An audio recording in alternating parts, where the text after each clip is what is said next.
So, hello sir. Kiray here. Another tutorial na naman. So, ito sir, bali may ginawa akong repair sa isang access point ko. Ito ay isang Ruigi 1200. Yung puti. Okay, yung white na Ruigi.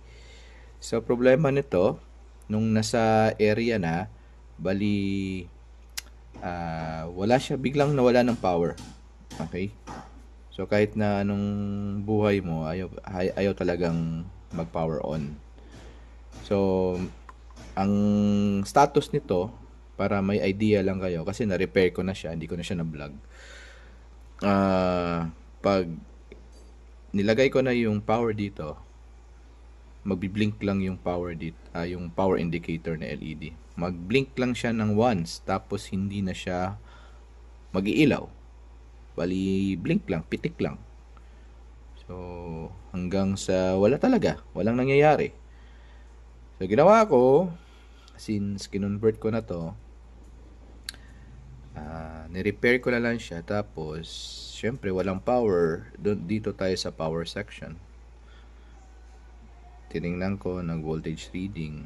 Actually, nung voltage reading ako, may output naman.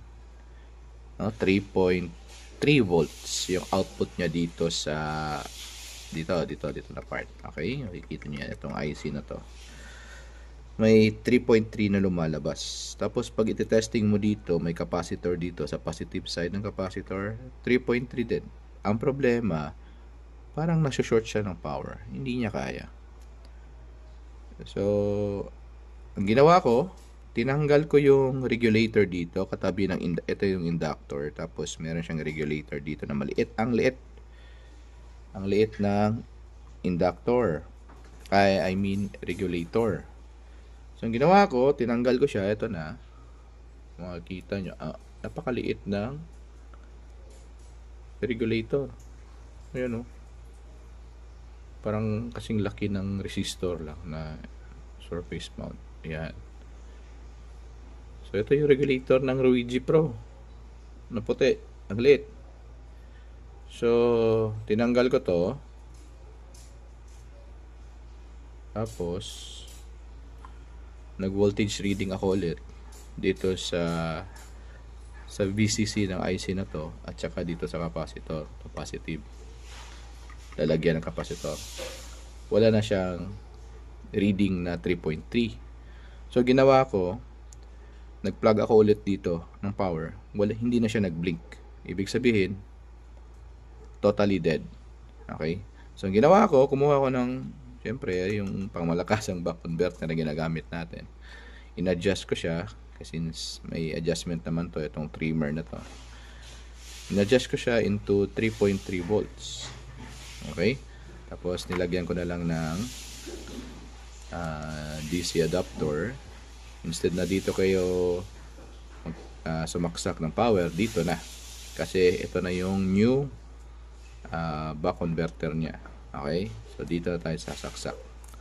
Saksak dyan. Tapos, ang output ng DC, I mean buck converter natin, syempre, yung black, lagay sa ground. Yung red, ito, nakalagay sa pin 8 VCC ng IC na ito. Okay? Then, after that, yun na. Power on na siya, normal na ulit. So, yun lang. Yun lang yung parang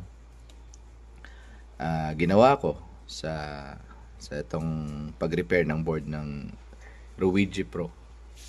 Ruigi lang, 1200. Hindi Pro, kasi puti. Yung Pro kasi is itim. Okay? So, just sharing. Baka makatulong sa inyo pag may mga Ruigi kayo dyan na walang power. So, try to locate. Makikita nyo naman sa yung power section. Syempre, dito na side, magsa-start. Tapos, may inductor. Katabi ng inductor, meron yung regulator. Okay? So, yan. Ito, hindi ito. I think sa communication to eh. Kasi may nakalagay ko Basta, search nyo lang. Okay? May reset. Ibig sabihin, itong reset dito is connected siya dito. Kasi meron siyang, sa pin niya merong reset eh. Okay? So, yun lang. Isa pa, add up. Medyo umiinit yung IC ng any kind of access point naman, umiinit, diba? Excuse. Nilagyan ko na lang ng heatsink. Okay? Anong heatsink? Yung heatsink ng Orange Pi. Diba? Dalawa. Nandito yung 5G, nandito yung 2.4. Okay? Since gagawin ko siyang outdoor, kinonvert ko siya. So, ayun na. Normal na. So, testing natin. Okay. Buha muna ako power. So, hindi na ako maglalagay ng power dito kasi na-discard na yan. Meron tayong bagong buck converter na malakas. I mean, matibay. So, dito ko na siya ilalagay. Titingnan nyo. Yan, umilaw na. Ayan, nag-steady na siya. Dati kasi, pag saksak mo ng power, mag-blink lang siya ng once. Tapos, hindi na siya mag-power. Kaya, ayan. So, blinking na. Ibig sabihin yan, nagbo-boot up na siya. So, ito lang. No? Ito lang dahilan. Napakaliit ng regulator IC. Parang singlaki lang ng resistor. So, goodbye. Tapos, hindi rin mabasa yung number. Wala akong microscope. Okay.